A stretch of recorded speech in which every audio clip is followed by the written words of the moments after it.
चिराग पासवान के खिलाफ भारतीय जनता पार्टी ने जमुई का प्लान तैयार कर लिया है। करक आईपीएस अधिकारी जयंत कांत की पत्नी समाजसेवी डॉक्टर स्मृति पासवान अब भाजपा का दामन थाम चुकी है। नमस्कार, द इंडिया टॉप देख रहे हैं। मैं हूं आपके साथ बिरजू सिंह। लोकसभा की तैयारियों में तमाम जो दल है वो मजबूती से लग गए हैं। उम्मीदवार पर भी चर्चा शुरू हो गई है, कौन कहां से चुनाव लड़ेगा। और इसी कड़ी में आज बात जमुई लोकसभा क्षेत्र की, चूंकि भारतीय जनता पार्टी में जो महिला समाजसेवी शामिल हुई है वो जमुई से मजबूत दावेदार के तौर पर देखी जा रही है। हालांकि चिराग पासवान वहां से मौजूदा सांसद है, ऐसे में चिराग इस बार भी लड़ेंगे ऐसी चर्चा हो रही है। लेकिन चर्चाओं के बीच साल 2017 की भी चर्चा खूब हो रही है। साल 2017 में जमुई में दो समुदाय के बीच में हिंसक झड़प हुई थी, पूरे इलाके में तनाव का माहौल था और तब मौजूदा एसपी जयंत कांत और उनकी पत्नी जो समाजसेवी हैं डॉक्टर स्मृति पासवान, उनकी भी बड़ी भूमिका थी।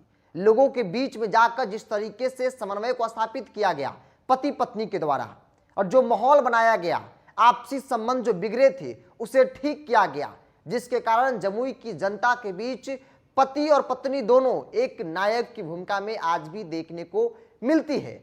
और तब जो संबंध जमुई की जनता से जयकांत हो या फिर उनकी पत्नी डॉक्टर स्मृति पासवान हो उनका बना था, वो आज भी कायम है। हालांकि उसके बाद स्मृति पासवान ने निर्णय लिया कि मैं जमुई की बेटी हूं, जमुई से चुनाव लड़ूंगी, तैयारी भी कर रही है, लेकिन अब वो भारतीय जनता पार्टी के साथ आ गई है। कल प्रदेश अध्यक्ष उप मुख्यमंत्री सम्राट चौधरी ने एक कार्यक्रम में डॉक्टर स्मृति पासवान को पार्टी की सदस्यता दिलाई, जिसके बाद कई मीडिया इंटरव्यू में स्मृति पासवान यह कहते नजर आई कि अगर पार्टी निर्णय लेती है चुनाव लड़ने को लेकर कि जमुई से लड़ना है तो फिर मैं पीछे भी नहीं हटूंगी। हालांकि चुनाव के वक्त में भाजपा में आना सीधा संकेत है कि कुछ ना कुछ बातचीत भाजपा आलाकमान से डॉक्टर स्मृति पासवान की हुई है।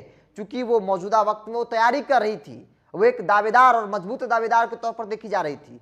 जमुई के अलग अलग क्षेत्रों में जाकर भ्रमण कर रही है। जमुई की जनता से जो उनके पुराने संबंध है, जिसके कारण जमुई की जनता भी चाहती है कि स्मृति पासवान चुनाव लड़े, और इसीलिए वो लगातार क्षेत्रों का भ्रमण कर रही थी। लेकिन अब वो भाजपा में आ गई है और इसीलिए कहना आसान हो गया है मेरे लिए कि भारतीय जनता पार्टी ने भी जमुई को लेकर प्लान तैयार कर लिया है। क्योंकि चिराग पासवान की नाराजगी कई बार खुलकर सामने आती है और कहा जाता है कि अगर उन्हें मन मुताबिक सीटें नहीं मिलती है, हाजीपुर नहीं मिलेगी, तो फिर चिराग पासवान छोड़ देंगे भारतीय जनता पार्टी के साथ, आरजेडी के साथ चले जाएंगे।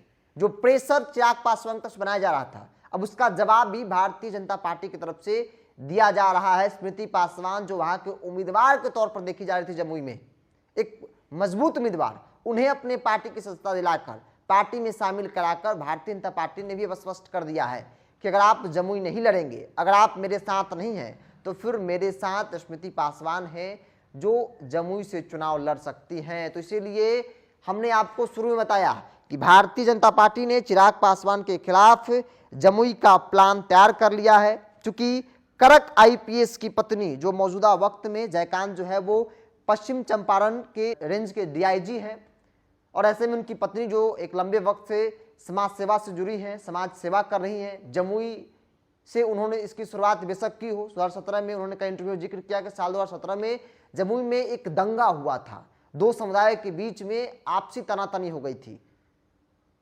और तब मेरे पति यानी जो तब के वहां के एसपी थे जयंत कांत, उनकी बड़ी भूमिका थी और उनका साथ देने के लिए मैं भी जमुई चली गई थी और लोगों के बीच जाकर लोगों को समझा रही थी, बुझा रही थी कि आपसी संबंध को खराब नहीं किया जाए। और एक एक लोगों से मेरी बातचीत हुई और तब जाकर माहौल जो है वो सब कुछ ठीक हो गया था, और तभी से उनका कनेक्शन जमुई की जनता से रही है, जो प्यार संबंध रहा है। अब वो प्यार संबंध राजनीति में भी आ गया है। तो ऐसे में जमुई की जनता भी चाहती है कि भाई डॉक्टर स्मृति पासवान चुनाव लड़े और वहां से सांसद बने। लेकिन मौजूदा वक्त में चिराग सांसद हैं, भाजपा में आ गई है, चिराग का भी गठबंधन भाजपा के साथ है। तो ऐसे में भारतीय जनता पार्टी भी चिराग पासवान के प्रेशर पॉलिटिक्स को जवाब देने के लिए स्मृति पासवान को अपने पार्टी की सदस्यता जो है वो दिलाई है। बहरहाल आपको क्या लगता है, आप अपनी राय को कमेंट्स बॉक्स में रखिए। अगर आप मेरे चैनल को यूट्यूब पर देख रहे हैं तो सब्सक्राइब कर लीजिए, फेसबुक पर देख रहे हैं तो पेज को लाइक और फॉलो कर लीजिए।